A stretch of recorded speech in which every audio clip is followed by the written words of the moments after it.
Car le Seigneur lui-même descendra du ciel avec un cri de commandement, avec la voix d'un archange et avec la trompette de Dieu.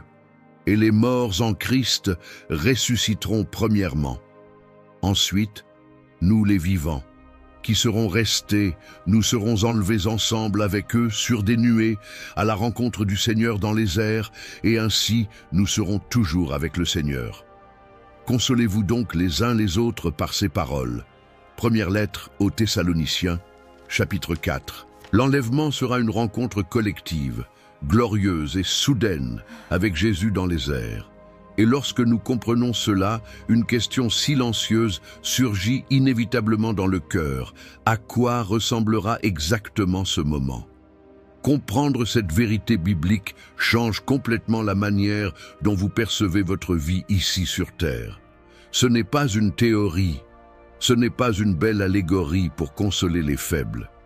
C'est une promesse réelle, littérale, signée par Dieu lui-même. Le mot qui se cache derrière cet événement est grec « harpazo ». Il signifie être saisi avec force, être enlevé de manière soudaine et irrésistible, comme si une main invisible vous arrachait à la réalité que vous connaissez. C'est exactement le mouvement que Dieu accomplira pour les siens. Ce ne sera pas progressif, il n'y aura pas de temps pour les adieux, il n'y aura pas de négociation. La foi que vous avez placée en Jésus-Christ sera la seule monnaie valable à cet instant. Et la Bible n'emploie pas ce langage par hasard. Elle veut que vous compreniez l'urgence de ce qui vient. Jésus lui-même, lors de la dernière conversation avant d'être crucifié, a regardé ses disciples dans les yeux et a dit en Jean chapitre 14 « Que votre cœur ne se trouble point, je vais vous préparer une place, et lorsque je m'en serai allé et que je vous aurai préparé une place, je reviendrai et je vous prendrai avec moi. » Il n'a pas dit « peut-être ». Il n'a pas dit « si tout se passe bien ». Il a dit « je reviendrai ». Et tout ce que Jésus a promis, il l'a accompli. La question n'est pas de savoir si l'enlèvement aura lieu, la question est de savoir si vous serez prêts lorsqu'il viendra. Paul écrit dans 1 Corinthiens 15, 52 « En un instant, en un clin d'œil, au son de la dernière trompette, nous serons tous transformés. » Pensez-y, le temps qu'il vous faut pour cligner des yeux, moins d'une seconde, est le temps que Dieu utilisera pour tout changer. Il n'y aura pas de compte à rebours, il n'y aura pas d'alerte sur votre téléphone. En un instant, des millions de personnes ne seront tout simplement plus ici. Et le monde qui restera devra affronter le silence assourdissant de cette absence. Mais l'enlèvement n'est pas seulement une disparition, c'est une transformation radicale. La Bible affirme clairement que les corps de ceux qui appartiennent à Jésus seront changés de corruptibles en incorruptibles, de mortels en immortels. C'est comme si Dieu disait, ce corps qui a souffert, qui est tombé malade, qui a vieilli, qui a porté la douleur, je vais tout réécrire en une seconde. Et les morts en Christ ressusciteront en premier, avant même les vivants qui seront sur la terre. La foi qu'ils ont gardée jusqu'à leur dernier souffle ne sera pas oubliée. Dieu a une mémoire parfaite. L'impact sur la terre sera immédiat et chaotique. Des avions sans pilote, des familles divisées en deux, des dirigeants sans explication. Le monde cherchera une réponse rationnelle à quelque chose que seule la Bible a toujours eu le courage d'annoncer. Et savez-vous ce qui est le plus impressionnant? Tout cela était déjà écrit. Jésus a averti, Paul a averti, les prophètes ont averti. La question qui demeure et qui mérite votre réponse dès aujourd'hui est la suivante. Lorsque ce moment arrivera, de quel côté de l'histoire serez-vous? Si vous ouvrez la Bible en Matthieu 24 et que vous lisez attentivement, vous ressentirez quelque chose d'étrange. La sensation que cela n'a pas été écrit il y a 2000 ans, mais hier. Jésus est assis sur le mont des Oliviers et les disciples demandent « Quel sera le signe de ton avènement et de la fin des temps ?» Et il répond par une liste. Guerre, rumeurs de guerre, nation contre nation, famine, tremblement de terre en divers lieux. Puis il dit quelque chose que peu prêchent avec le sérieux que cela mérite. Tout cela n'est que le commencement des douleurs. Le commencement. Autrement dit, ce que nous voyons aujourd'hui n'est pas la fin, c'est l'échauffement de ce qui vient. Nous vivons en 2026 entourés de signes que la Bible a décrits avec une précision déconcertante.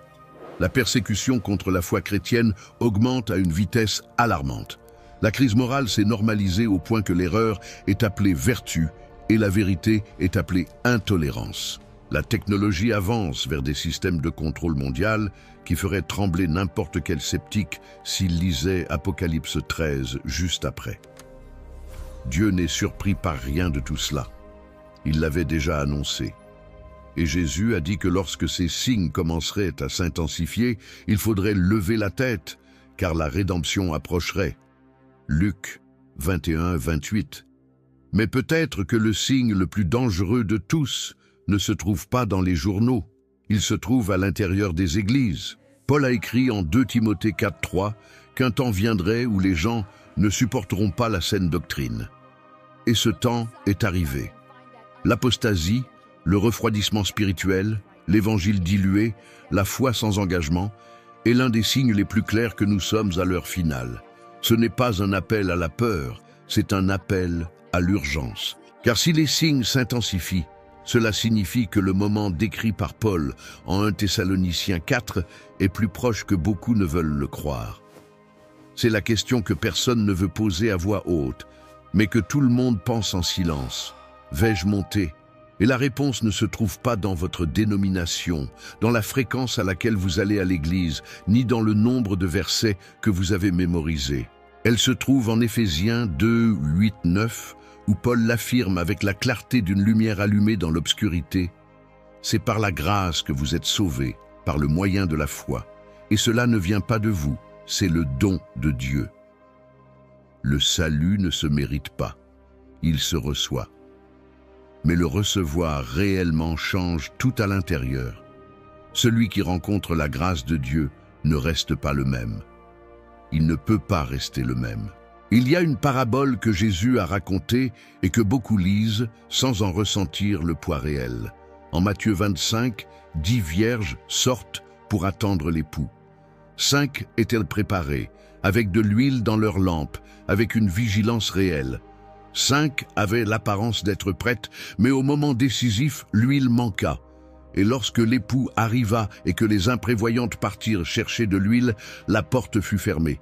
Jésus n'était pas cruel, il était honnête. Il existait une norme appelée sainteté pratique, une vie remplie du Saint-Esprit, et pas seulement une foi déclarée des lèvres. La Bible appelle cela une vie ardente, et elle met en garde avec sérieux contre la tiédeur.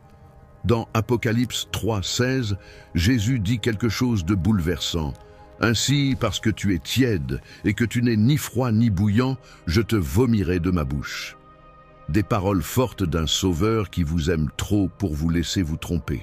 Celui qui montera n'est pas le plus parfait, c'est celui qui a persévéré dans la foi, qui s'est repenti lorsqu'il a chuté, qui n'a pas abandonné Jésus même lorsque c'était difficile. Le nom inscrit dans le livre de vie n'est pas celui de celui qui n'est jamais tombé, c'est celui de celui qui s'est toujours relevé en direction de Dieu. Et la question demeure inévitable. Comment brûle la flamme de votre foi aujourd'hui? Imaginez vous réveiller un jour ordinaire et réaliser que quelque chose ne va pas. Des personnes ont disparu. Il n'y a aucune explication logique. Le chaos envahit les rues, les gouvernements, les familles.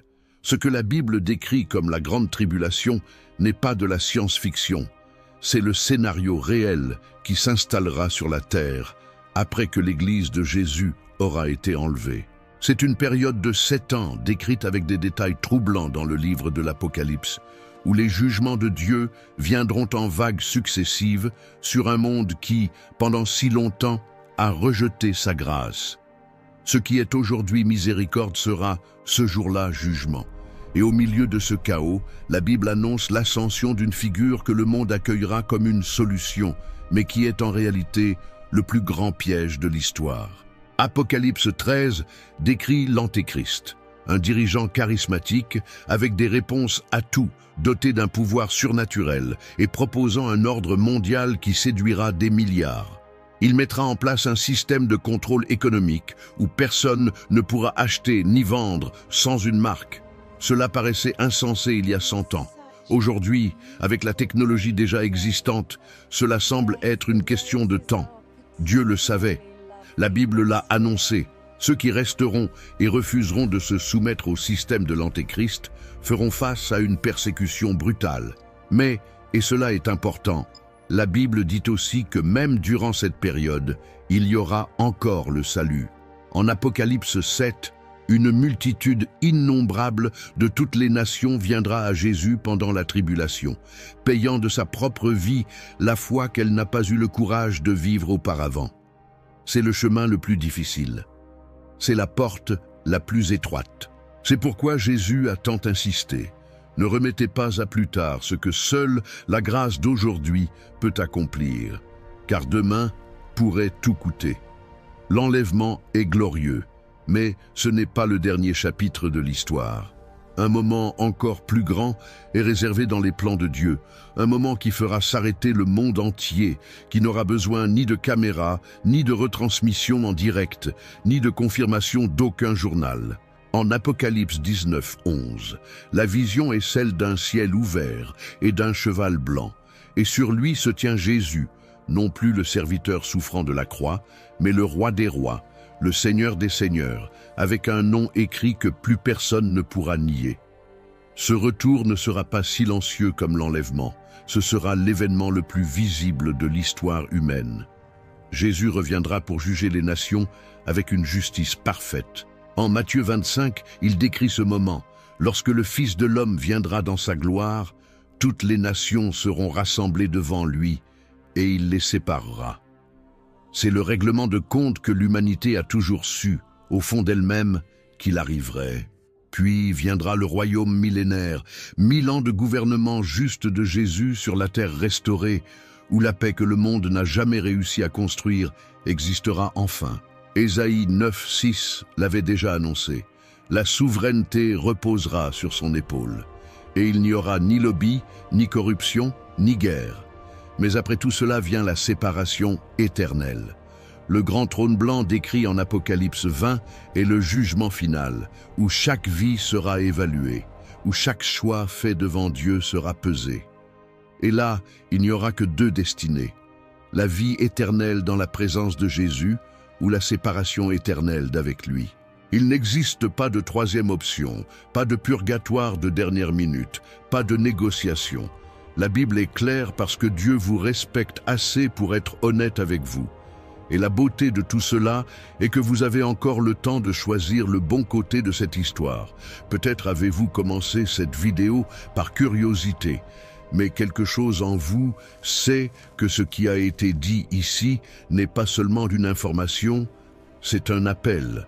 Tout cela a été dit parce que Dieu, qui connaît chaque détail de votre vie, veut que vous soyez du bon côté lorsque l'histoire atteindra son point le plus décisif. Et le bon côté ne commence pas au moment de l'enlèvement. Il commence maintenant. Dans la décision que vous prenez aujourd'hui, la grâce de Dieu est disponible maintenant. La foi qui sauve peut être exercée maintenant. Et Jésus a encore les bras ouverts maintenant. Le problème n'a jamais été que Dieu soit loin.